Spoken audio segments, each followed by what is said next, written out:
A paz do Senhor a todos, sejam bem-vindos a mais um vídeo do canal Bíblia para a Nossa Vida. Que mais uma vez, durante mais um dia, Deus possa falar conosco através da sua santa palavra, amém? Antes de começarmos, eu gostaria de pedir, se possível for, você deixar um joinha aqui no vídeo, você se inscrever em nosso canal, você comentar alguma coisa, se for desejável da sua parte. Lembrando que na descrição também nós temos o link do nosso Facebook e do nosso Instagram, né, de segunda a sexta, ou até mesmo de sábado e domingo, a gente sempre coloca algo a mais ali no Facebook e no Instagram, né, uma passagem a mais com alguns comentários escritos, mas você pode estar visitando também. Em tudo para a glória de Deus. Se possível for, você também compartilhe esse vídeo com seus amigos, com sua família, com sua igreja, com quem você preferir. Vai estar ajudando aqui o meu ministério, o trabalho do canal e também espalhando a palavra de Deus, que é o mais importante. Amém? Dito isso, nós estaremos lendo hoje em 1 Coríntios, o capítulo 10, a partir do versículo 11. Vai dizer assim: essas coisas aconteceram a eles como exemplos e foram escritas como advertência para nós, sobre quem tem chegado o fim dos tempos. Assim, aquele que julga estar firme, cuide-se para que não caia. Não sobreveio a vocês tentação que não fosse comum aos homens. E Deus é fiel. Ele não permitirá que vocês sejam tentados além do que podem suportar. Mas, quando forem tentados, Ele mesmo lhes providenciará um escape para que o possam suportar. Amém? Só para dar um pouco de contexto, né? Se os irmãos forem ver os versículos anteriores, Paulo vai estar aqui fazendo uma comparação do que o povo antigo tinha feito, né? Os israelitas, os judeus antigos tinham feito na época do Antigo Testamento. E ele vai dar vários exemplos do que aquele povo fez contra Deus, né? Seja na desobediência, seja indo para a idolatria, seja indo para a imoralidade sexual, mas tudo uma série de coisas que aquele povo tinha feito que ia contra os mandados de Deus, contra as ordenanças de Deus. Né? E ele até diz aqui, no 7 ele vai dizer para não ser idólatra como alguns foram, né? Ele vai dizer que no 8 não praticar imoralidade como alguns fizeram. Ele vai dizer no 9 que não devemos pôr o Senhor à prova como alguns deles fizeram. E no 10 ele vai dizer que nós não devemos se queixar como alguns se queixaram. E ele também diz o castigo que Deus pôs a esse povo que fez essas coisas. E aí ele vai dizer que tudo isso, né, os relatos do castigo, esses castigos em específico também que ele está dizendo, ele vai começar dizendo para nós que eles aconteceram como exemplos para nós. E eles foram escritos justamente como advertência para nós do que nós não devemos fazer. Ele vai dizer justamente para nós sobre quem tem chegado ao fim dos tempos. Né? Nós sabemos que a partir da vinda de Cristo, quando Cristo veio, né? Quando Cristo morreu, esse período que Jesus veio até aqui na Terra e ele morreu, foi-se iniciado o fim dos tempos. Né? Os autores da Bíblia usam vários termos para isso, né? O fim dos tempos, os últimos dias, é chegada a hora. Né? Então, até a segunda vinda de Cristo, desde o período entre a primeira vinda de Cristo, o período que estamos vivendo, até chegar à segunda vinda de Cristo, a Bíblia considera isso como os últimos tempos, os últimos dias, as últimas horas. Né? Cada autor usa um termo diferente.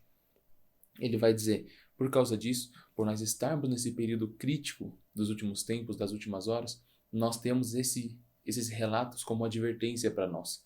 Porque o nosso tempo agora é o mais crítico de todos. Né? Está chegando a hora, então nós temos advertências do que não fazer. Nós temos que tomar cuidado redobrado com aquilo que nós fazemos, com aquilo que nós deixamos de fazer.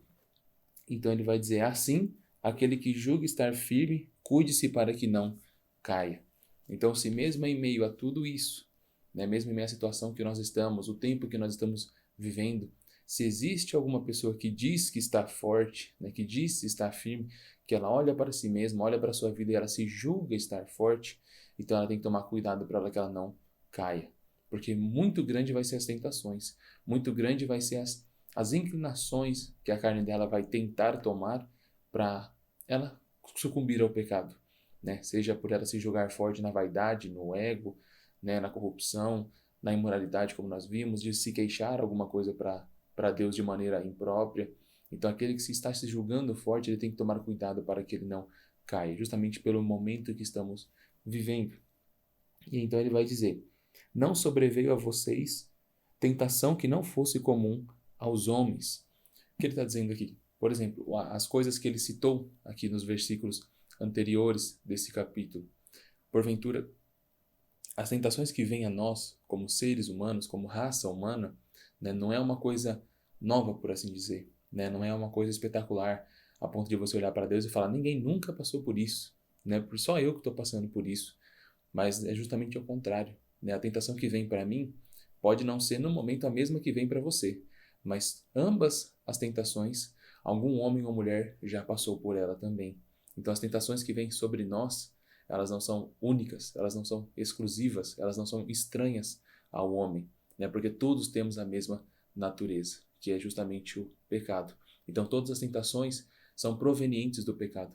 Por isso todos nós conseguimos conhecer as tentações. Podemos não passar a mesma tentação ao mesmo tempo, mas eu vou conseguir compreender a tentação que você passa e você vai conseguir compreender a minha também, porque temos a mesma natureza pecaminosa. Então não é estranho aquilo que nós passamos, por mais difícil que seja o que nós estaremos passando.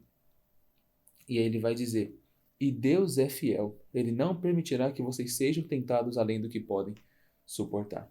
E aqui vem o porém. Nós somos seres pecaminosos, né? Somos descendentes do pecado, desde os nossos pais Adão e Eva. Nascemos pecadores, mas nós vemos aqui que nós somos tentados por causa disso. Cada um de uma maneira, cada um no momento, cada um numa intensidade. Mas aqui vai dizer que Deus é fiel e Ele não vai deixar nós sermos tentados mais do que nós podemos suportar. Ainda que sejamos pecadores, todos nós temos um limite, né? Não é todo mundo que vai suportar a mesma prova, com a mesma intensidade, na mesma área, do mesmo jeito, do mesmo modo, durante o mesmo período, né? Cada um tem um limite até onde ele pode suportar. Todos nós temos esse limite. E Deus não deixa nós passarmos desse limite. Né? Porventura, por mais que a sua prova ela esteja terrível, esteja num ponto que você fala: Senhor, eu não estou aguentando mais, eu acho que eu não vou aguentar mais, já deu no seu limite. Pode ter certeza que é Deus, ele está controlando esse limite. Né? Tem pessoas que chegam: Senhor, já passou da conta, já passou do limite, mas não passou, porque Deus é fiel, ele não ia deixar passar. Se ele ainda está te segurando, ainda que for na beira desse limite, é porque ele sabe que você ainda não chegou no seu limite, porque ele é fiel, ele não vai deixar você aguentar mais do que você consegue suportar. Então ele vai continuar dizendo: mas, olha o porém, mas quando forem tentados, ele mesmo lhes providenciará um escape para que o possam suportar. Então nós vemos, nós somos tentados por causa da nossa natureza. Infelizmente não temos como fugir disso. Mas nós vemos que pela misericórdia de Deus, porque Deus é fiel, ele não deixa a gente ser tentado além do que a gente pode suportar. E nós vemos que Deus ainda é tão bom que ele vai dizer aqui: mas, ainda quando nós fomos tentados, perdão, Deus mesmo nos providencia um escape. Deus mesmo providencia um auxílio para nós. Então, mesmo naquela situação que nós somos tentados, que está chegando no nosso limite, que parece que a gente não vai aguentar mais, que a gente se bota de joelho, a gente fala: Senhor, eu não estou aguentando mais, né? Essa situação é demais para mim. Deus é tão misericordioso que ele não deixa a gente passar do nosso limite. Mas ainda assim, dentro dessa tentação atual, dessa provação atual, ele mesmo nos providencia uma porta de escape. Ele providencia para nós uma saída. Ele providencia uma alternativa para nós, para que nós conseguimos aguentar essa tentação.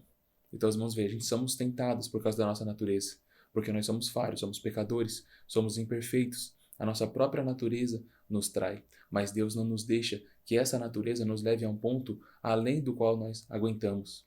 E mesmo quando nós estivermos no meio da tentação, no meio da provação, Deus nos dá uma porta de escape, Deus nos dá uma saída, uma alternativa. Então, o que nós podemos ver isso? O que nós podemos aprender disso? É que é tudo Deus na nossa vida. Se não for Deus nos guiar, se não for Deus nos capacitar, se não for Deus, né, nos livrar na provação, nos tomar pelas mãos, nos guiar, nos guardar, nós não seríamos nada. Né? Como eu disse, a nossa própria natureza, ela nos trai.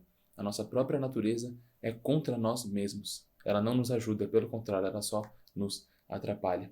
Mas Deus nos livra, Deus nos dá misericórdia, Deus nos abençoa, Deus não deixa a gente sofrer mais do que a gente vai aguentar. E quando a gente estiver no meio da prova, porque Ele é fiel por causa da graça e da misericórdia dEle, Ele ainda pode nos apresentar uma porta de saída, um escape, para que a gente possa aguentar essa vida de provação e tristeza. Então, irmãos, que Deus possa continuar nos abençoando, né? Como eu disse, cada um tem a sua prova. Eu tenho a minha dificuldade, você tem a sua. Por mais que elas sejam diferentes, em intensidades diferentes, em momentos diferentes, mas é a nossa natureza. Mas tenha fé, tenha calma, tenha esperança em Deus, porque Ele não deixa você sofrer mais do que você aguenta. E mesmo em meio a sofrimento, Ele pode abrir uma porta de saída para você, uma porta de escape, para que você possa glorificar Ele, porque Ele te ajudou a sustentar essa prova. Amém? Então convido você, se possível for, a orar comigo agradecendo a Deus. Senhor, meu Deus e Pai, neste momento eu te agradeço, Senhor, porque o Senhor é fiel. O Senhor pode todas as coisas. O Senhor faz todas as coisas. Senhor, que mesmo eu, um ser tão pecaminoso, tão indigno da Tua presença, indigno do Teu amor, da Tua misericórdia, Pai, mas o Senhor me amou. Deu seu Filho unigênito a morrer em meu lugar, me perdoou pelo seu sangue, me redimiu pelo seu sangue e me abençoa através do Teu Santo Espírito. Me capacita através do Seu Santo Espírito, me corrige e me abençoa tão somente conforme a Tua vontade, Senhor. O Senhor não deixa, Pai, a minha provação ser além do que eu consigo suportar. E ainda quando estou passando por ela, o Senhor é fiel e está comigo, me livrando e me guardando e me abençoando em todos os momentos, ó Pai. Que o Senhor possa, neste momento, ó Deus, abençoar cada pessoa que viu esse vídeo ou apenas o ouviu. Que a Tua glória, Senhor, que a Tua misericórdia, que o Teu amor, a Tua fé, a Tua compaixão possa ser com cada um deles, Senhor, nos abençoando em todos os momentos das nossas dificuldades. Seja, Senhor, no momento ruim, seja no momento bom, mas que toda honra e toda glória venha a ser dada ao Teu santo nome, pois o Senhor é fiel em nossas vidas, ó Deus, e sem Ti não somos nada. Nós lhe pedimos e te agradecemos, em nome do Senhor Jesus Cristo. Amém.